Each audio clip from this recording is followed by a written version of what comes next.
Tinapay mula sa langit.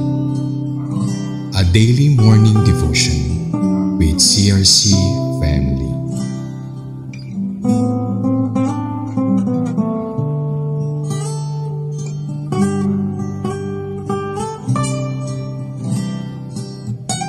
Blessed morning po mga ka-TMSL, mga masugid na sumusubaybay tuwing umaga sa programang Tinapay mula sa Langit. Ito po ang inyong kapatid kay Kristo, Rev Carmen, ang makakasama ninyo ngayong umaga. Tayo po muna ay manalangin. Mahal naming Ama sa Langit, sinasamba ka po namin at pinasasalamatang muli sa isa na namang opportunity to know you more through your words. Samahan niyo po kami, Ama. Be in our midst, Lord Jesus, and Holy Spirit, please occupy our minds, guide and teach us in Jesus' name. Amen. Ang title ng ating devotion for today is The Seventh Commandment, Forbidding Adultery. Ang text, Deuteronomy chapter 5 verse 18. Sabay-sabay natin basahin. You shall not commit adultery. Ang utos na ito ay bahagi ng 10 utos na ibinigay ng Diyos kay Moses sa bundok ng Sinai. Ang utos laban sa pangangalunya o adultery ay tumutukoy sa kabanalan o kasagraduhan ng kasal at kahalagahan ng katapatan sa loob ng kasunduan ng pag-aasawa. Ang pangangalunya ay tumutukoy sa pakikipagtalik sa iba bukod sa sariling asawa. Ang sabi ng Proverbs chapter 6 verse 32, ang taong sumisiping sa asawa ng iba ay hangal. Sinisira lang niya ang kanyang sarili. Ang utos na huwag kang mangangalunya ay nagsisilbing paalala ng kahalagahan ng pagtupad sa pangako sa asawa. Binibigyan din nito ang prinsipyo ng katapatan at integridad sa mga relasyon at ang hindi magandang epekto ng pagtataksil sa mga individual, pamilya at komunidad.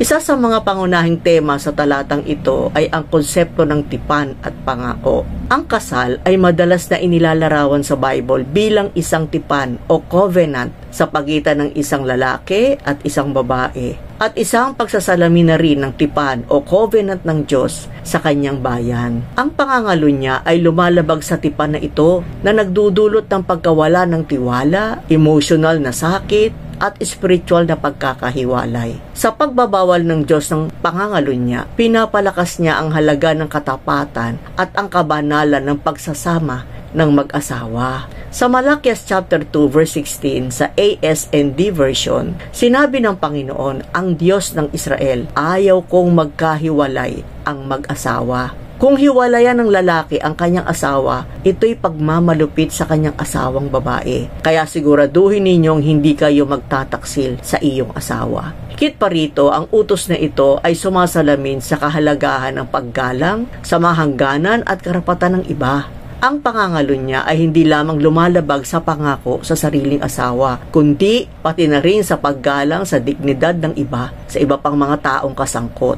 Binabaliwala nito ang kanilang emosyonal na kalagayan at pinahihina ang tiwalang dapat sana ay umiral sa anumang relasyon. Ang utos na ito ay nagsisilbing tawag upang igalang at pangalagaan ang dangal ng iba. Kinikilala ang kanilang halaga at epekto ng ating aksyon sa kanilang mga buhay.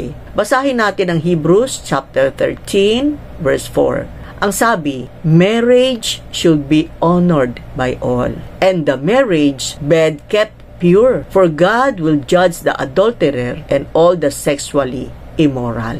Mga kapatid, ang utos na ito ng Diyos tungkol sa pangangalunya ay sumasalamin sa pag-ibig ng Diyos. Nais niyang proteksyonan ng isa sa pinakamahalagang relasyon ng tao, ang kasal. Ang utos ng Diyos laban sa pangangalunya ay hindi tungkol sa paglilimita ng kalayaan, kundi tungkol sa pag-iingat sa malalim na ugnayan ng pag-ibig, tiwala at pangako na kinakatawan ng kasal. Sa pagtatakda ng hangganang ito, ipinapakita ng Diyos ang kanyang malasakit sa emosyonal, spiritual at pisikal na kapakanan ng kanyang bayan. Ang pag-ibig ng Diyos ay malinaw sa kanyang hangarin para sa mga relasyon na sumasalamin sa kanyang sariling katapatan. Alam niya ang sakit at dalamhati na dulot ng pagtataksil at ang kanyang utos ay isang paraan ng pagprotekta sa atin mula sa kapahamakan. Mga kapatid, ang batas ng Diyos ay hindi isang pabigat, kundi isang gabay na humahantong sa malusog at mapagmahal na relasyon na sumasalamin sa kanyang pagka-Diyos. Tayo'y manalangin. Aming Ama sa langit, maraming salamat po sa inyong pagmamahal at pagmamalasakit. Salamat sa mga batas o utos na ibinigay ninyo upang aming sundin para maingatan ang aming relasyon at pamilya. Bigkisin niyo po ng pag-ibig ang mga mag-asawa at tulungan niyo po yung laging tapat sa isa't isa.